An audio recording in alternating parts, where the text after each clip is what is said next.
Bismillahirrahmanirrahim. Assalamualaikum warahmatullahi wabarakatuh.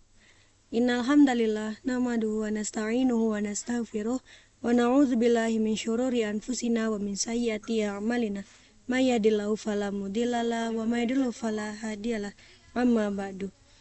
Untuk mempersingkat waktu, perkenalkanlah saya Nurul Rizky dari Prodi Hukum Keluarga Islam Universitas Darun Najah semester 3, ingin menyampaikan materi sosiologi hukum Islam dengan judul Hukum dan Modernisasi. Latar belakang pembahasan yakni manusia adalah makhluk sosial yang secara alami membutuhkan interaksi dengan orang lain. Seiring berjalannya waktu, manusia tidak terlepas dari modernisasi, baik positif maupun negatif. Di satu sisi, kemajuan teknologi dan informasi mempermudah komunikasi, memperluas jaringan sosial, dan meningkatkan akses terhadap pendidikan serta peluang ekonomi. Masyarakat kini dapat terhubung dengan individu dari berbagai belahan dunia, memperkaya perspektif, dan membangun kolaborasi lintas budaya.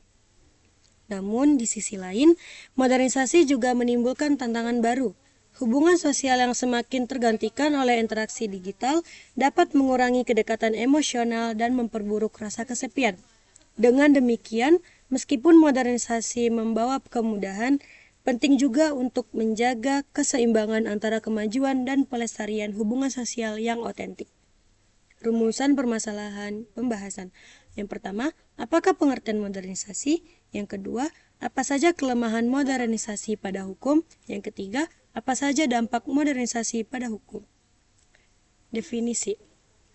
Pengertian modernisasi. Modernisasi berasal dari bahasa Latin, yaitu modernus. Kata modernus juga berasal dari kata modo, yaitu cara serta ermus yang menunjukkan pada periode waktu di masa kini, yakni proses perubahan yang bertujuan untuk mengikuti perkembangan atau kondisi yang sesuai dengan zaman sekarang. Modernisasi juga mencakup perubahan struktural dan kultural yang terjadi dalam masyarakat untuk beradaptasi dengan kebutuhan, teknologi, dan nilai-nilai baru yang berkembang. Modernisasi biasanya mengacu pada pergeseran dari pola-pola tradisional menuju pola-pola yang lebih rasional, efisien, dan berbasis ilmu pengetahuan.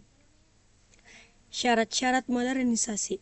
Modernisasi memiliki syarat-syarat tertentu, di antaranya yang pertama, cara berpikir yang ilmiah yang berlembaga dalam kelas penguasa apapun. Yang kedua, sistem administrasi negara yang baik yang benar-benar mewujudkan birokrasi. Yang ketiga, adanya sistem pengumpulan data yang baik dan teratur yang terpusat pada suatu lembaga atau tertentu. Yang keempat, penciptaan iklim yang menyenangkan dan masyarakat terhadap modernisasi dengan cara penggunaan komunikasi massa. Yang kelima, tingkat organisasi yang tinggi yang di satu pihak berarti disiplin, sedangkan di pihak lain berarti pengurangan kemerdekaan.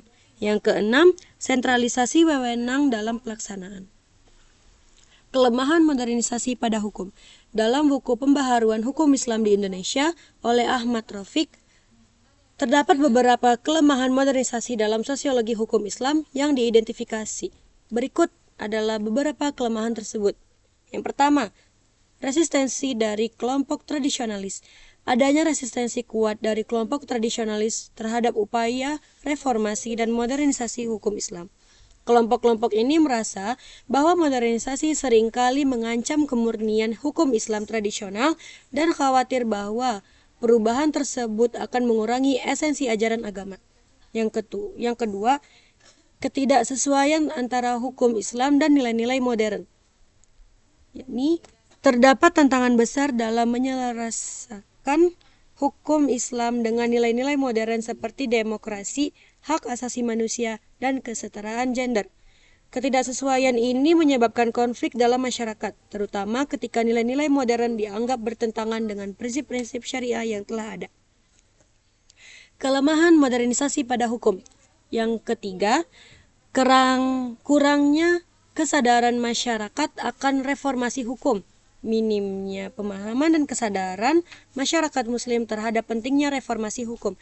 Banyak kalangan masyarakat yang masih terikat pada tradisi lama dan kurang terbuka terhadap perubahan hukum Islam yang disesuaikan dengan tuntutan zaman. keterbatasan institusi hukum dalam menangani perubahan, yakni institusi hukum di Indonesia, termasuk lembaga-lembaga yang mengelola penerapan hukum Islam, masih menghadapi keterbatasan dalam merespon perkembangan modernisasi. Struktur hukum yang kaku dan birokrasi yang lambat menghambat penerapan hukum Islam yang relevan dengan kondisi sosial yang berubah dengan cepat. Dampak modernisasi pada hukum. Modernisasi memiliki dampak signifikan terhadap hukum, terutama dalam hal penyesuaian terhadap perubahan sosial, teknologi, dan ekonomi yang berkembang pesat. Proses modernisasi ini mendorong pembaharuan undang-undang dan reformasi sistem hukum agar lebih responsif terhadap isu-isu kontemporer seperti hak asasi manusia, kesetaraan gender, dan demokrasi. Dampak modernisasi pada hukum. Dalam buku Pembaharuan Hukum Islam di Indonesia oleh Ahmad Rafiq, terdapat beberapa dampak positif dari modernisasi dalam sosiologi hukum Islam. Berikut adalah beberapa dampak positif tersebut. Yang pertama, penyesuaian hukum Islam dengan perkembangan zaman.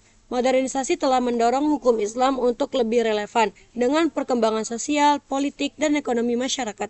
Reformasi hukum Islam memungkinkan hukum tersebut untuk merespon isu-isu kontemporer seperti kesetaraan gender, hak asasi manusia, dan demokrasi, sehingga membuat hukum Islam tetap berfungsi dalam konteks modern.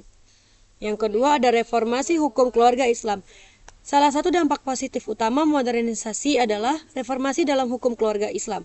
Modernisasi mendorong perbaikan dalam aspek-aspek seperti pernikahan, perceraian, dan warisan, dengan menempatkan hak-hak perempuan dan anak pada posisi yang lebih kuat dan setara, sejalan dengan nilai-nilai keadilan yang lebih universal. Dampak modernisasi pada hukum. Yang selanjutnya, peningkatan kesadaran akan pentingnya pembaruan hukum. Modernisasi telah meningkatkan kesadaran di kalangan umat Islam tentang pentingnya pembaruan hukum. Ini mendorong perdebatan intelektual dan keagamaan yang lebih dinamis di kalangan ulama dan cendekiawan, yang berusaha mengembangkan hukum Islam agar lebih adaptif terhadap perubahan zaman. Selanjutnya ada penguatan integrasi antar hukum Islam dan hukum nasional. Dampak positif lainnya adalah adanya upaya untuk mengintegrasikan hukum Islam dengan hukum nasional di Indonesia.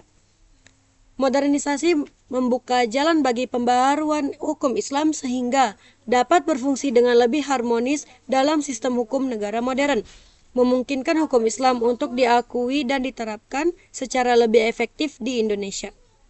Kesimpulannya adalah pandangan ulama muslim tentang modernisasi dalam hukum Islam menunjukkan adanya spektrum pemikiran yang luas dan beragam. Sebagian ulama menekankan pentingnya melakukan ijtihad untuk menanggapi tantangan zaman modern.